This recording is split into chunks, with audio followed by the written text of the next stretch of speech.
Hello everyone, welcome back to math with Jui. मैं हूँ जूई और आप सभी का स्वागत है मेरे चैनल में। सो स्टूडेंट्स, आज की क्लास में मैं आप लोगों को कराने वाली हूँ चैप्टर 7 ट्रायंगल्स का एग्जाम्पल 1 एंड एग्जाम्पल 2। तो चलिए बिना देरी किए स्टार्ट करते हैं। देखिए, आपका एग्जाम्पल 1 का जो क्वेश्चन दिया है उसमें दिया है कि in figure O A equal to O B and O D equal to O C show that Number 1, triangle AOD is congruent to triangle BOC and next आपको प्रूफ करनी है कि AD is parallel to BC। So given figure में बोल दिया गया है कि OA equal to OB, therefore OA equal to OB, और बोला है कि OD equal to OC, therefore OD equal to OC। ठीक है, तो ये गिवन है। अब आपको क्या शो करना है कि ट्राइंगल AOD और ट्राइंगल BOC दोनों एक दूसरे के साथ कॉन्ग्रुएंट है। तो चलिए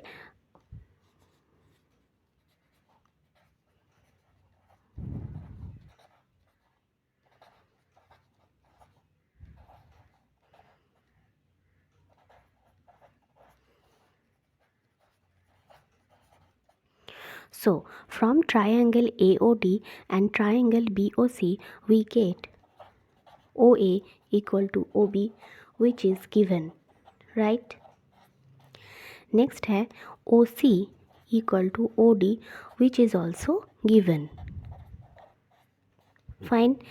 Next है, देखिए, एंगल BOC और एंगल DOA, ये दोनों क्या है?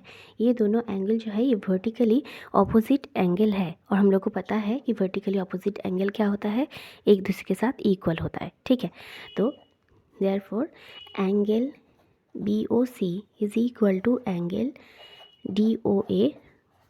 क्यों? ये दोनों वर्टिकली ऑपोजिट एंगल है।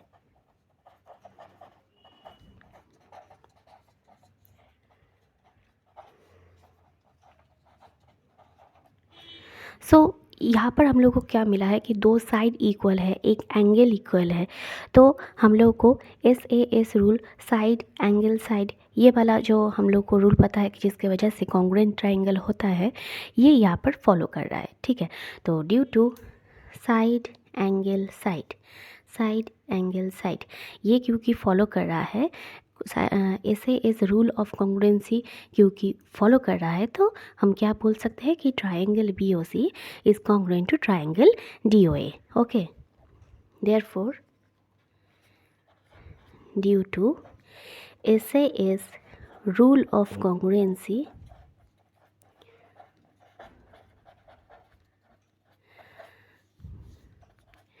Triangle BOC is congruent to triangle AOD या DOA, जो भी बोल सकते हैं। ठीक है, सो आपका जो पहला प्रूफ था वो प्रूफ करने के लिए दिया था, वो हम लोगों ने कर लिया है।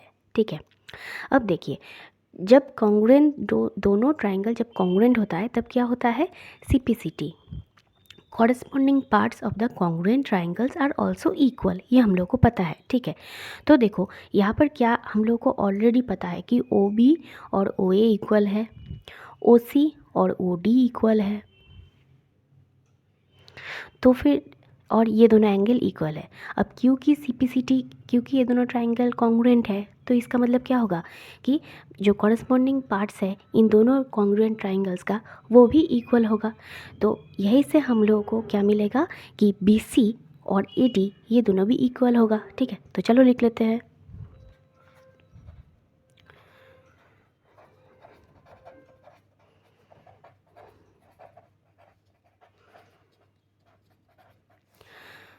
BC इक्वल टू AD, ये लिखेंगे। और क्या है, देखो यहाँ पर देखो, मैंने क्या बोला है, जेड फॉर्म जब होगा तब क्या होगा? ऑल्टरनेट इंटीरियर एंगल्स क्रिएट होता है जब जेड फॉर्म होता है। ठीक है, यहाँ पर देखो इन दोनों ट्राइंगल में, देखो ये एक जेड शेप है और दूसरी तरफ देखो ये एक जेड शेप क्रिएट कर रहा है। ठीक है, तो एंगल BCO और एंगल ODA ये क्या कर रहा है? जेड शेप क्रिएट कर रहा है, और ये दोनों एंगल क्या होगा? ऑल्टरनेट इंटीरियर एंगल्स है, तो ये दोनों इक्वल होता है। ठीक है, तो angle BCO is equal to angle ODA कि ये क्या है, ये लोग ऑल्टरनेट इंटीरियर एंगल्स है ये दोनों, ठीक है। ऑल्टरनेट इंटीरियर एंगल्स कब होता है, जब जेट फॉर्म होता है, ठीक है। ये देखो जेट फॉर्म हुआ है, ओके। तो ये हो गया। तो BC इक्वल टू AD है, angle BCO equal to ODA है, ठीक है। अच्छा, ये दोनों कब होता है, ये दोनों रूल कब फॉलो होता है, जब पैरेललोग्राम होता है, ठीक है। एक पैरेललोग्राम, देखो मैंने तुम लोगों को जब पैरेललोग्राम पढ़ाया था तब पढ़ाया था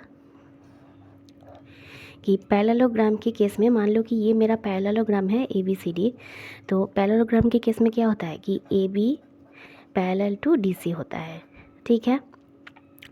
और क्या होता है, AB इक्वल टू DC होता है, ओके।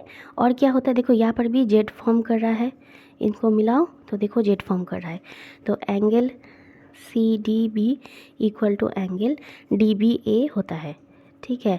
बिल्कुल इसी की तरह देखो यहाँ पर भी जेड फॉर्म हो रहा है, AB इक्वल टू DC है, तो फिर ये क्या फॉलो कर रहा है, ये पैरेललोग्राम का प्रॉपर्टी जो है ये फॉलो कर रहा है, ठीक है।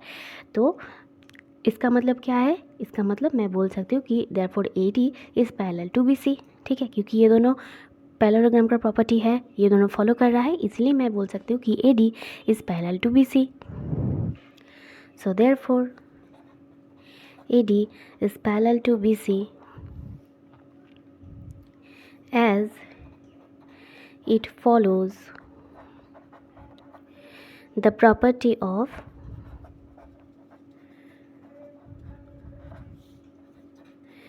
पैरेललोग्राम।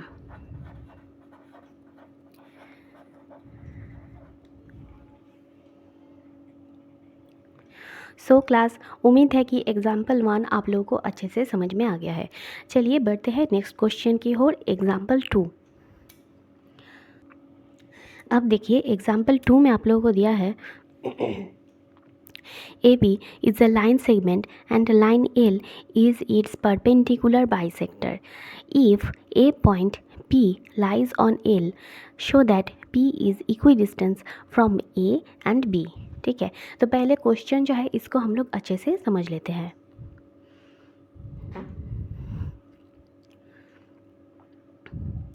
यहाँ पर क्या बोला है, AB is a line segment, so AB is a line segment and line L is perpendicular bisector, ठीक है, is perpendicular bisector. If a point P lies on L, P A में लाइज करता है, show that P is equidistant from A and B, मतलब PA और PB ये दोनों equal है। अगर ये प्रूफ कर दे तो हम लोगों को जो प्रूफ करने दिया है वो हो जाएगा, राइट। अब देखिए यहाँ पर और क्या बोला है, अब देखिए यहाँ पर क्या बोला है कि AB is a line segment and line L is it's perpendicular bisector, मतलब L लाइन जो है ये AB को बाइसेक्ट कर रहा है। इसका मतलब क्या है कि यहाँ पर देखिए क्या दिया है, C पॉइंट, ठीक है, ये क्या है, C पॉइंट। तो इस L लाइन AB लाइन को बाइसेक्ट कर रहा है, therefore AC equal to BC है, ये हम लोगों को मिल गया है from the question, okay. AB that is AC equal to BC, ये क्या है, ये गिवन है, ठीक है। तो अब क्या करना है, मैं ट्राइंगल PAC या PCA कुछ भी ले लीजिए और PCB, ठीक है, ये दोनों ट्राइंगल में लेती हूँ, ठीक है। तो consider triangle PCA and triangle PCB, ठीक है, ये दोनों ट्राइंगल हम लोग ले रहे हैं। अब दोनों ट्राइंगल में से क्या क्या हम लोग पा रहे हैं ये देखेंगे। देखिए इनमें से क्या है, AC इक्वल टू BC, ये हम लोग को गिवन है, ठीक है। और क्या दिया है, PC जो है वो देखो दोनों ही ट्राइंगल के केसेस में क्या है, कॉमन है, ठीक है। यहाँ भी PC है, इस ट्राइंगल के केस में भी PC है, तो PC जो है ये क्या है, कॉमन है। और क्या है कि angle PCA is equal to angle PCB क्यों हो रहा है, क्योंकि ये दोनों ही एंगल जो है ये 90 डिग्री फॉर्म किया है, देखो ये 90 डिग्री फॉर्म किया है, ठीक है। तो चलो अब यही इन्फॉर्मेशन को हम लोग लिख देते हैं। Angle PCA is equal to angle PCB equal to 90 degree, ठीक है। और AC equal to BC which is given and PC is common, ठीक है। तो देखो यहाँ पर क्या हो रहा है, साइड इक्वल है, एंगल इक्वल है, और क्या है, साइड इक्वल है। तो साइड एंगल साइड ये प्रॉपर्टी फॉलो कर रहा है, ठीक है। तो therefore triangle PCA is congruent to triangle PCB, क्योंकि ये क्या फॉलो कर रहा है, कौन सा प्रॉपर्टी फॉलो कर रहा है, SAS रूल ऑफ कॉन्ग्रुएंसी, ठीक है। इट फॉलोज SAS रूल, ठीक है।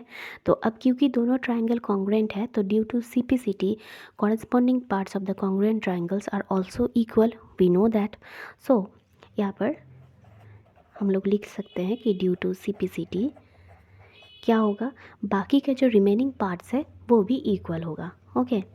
तो AC BC इक्वल है, पहले ही पता है, PC कॉमन है, पहले ही पता है। तो यहाँ से क्या लिख सकते हैं हम लोग कि PA is equal to PB।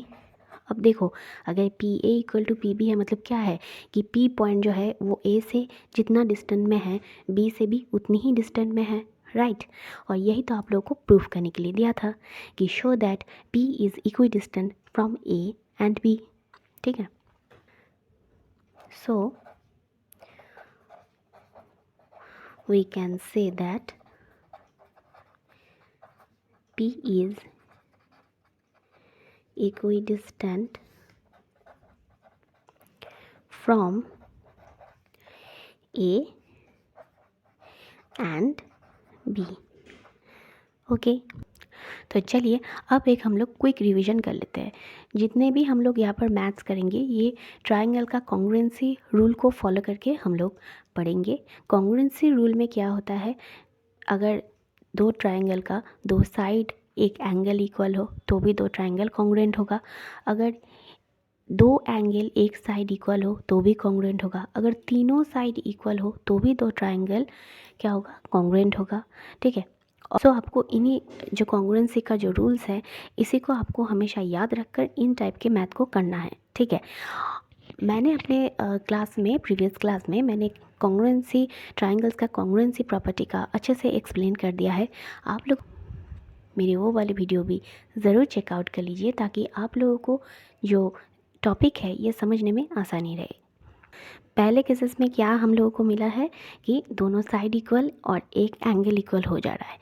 जब इस टाइप का हम लोग मैथ करेंगे तो ऑब्वियसली हमेशा alternate interior angle, opposite angles, ये बात हम लोगों को इस सारा कॉन्सेप्ट हम लोगों को अच्छे से जानना पड़ेगा, ठीक है। तो लाइस एंड एंगल्स भी मैंने करवा दिया है, प्लीज़ आप लोग मेरी वो वाले वीडियोस भी ज़रूर चेकआउट कर लीजिए। आज का वीडियो अगर आप लोगों को पसंद आए तो ज़रूर वीडियो को एक लाइक कर दीजिएगा, चैनल को सब्सक्राइब कर दीजिएगा। Thank you.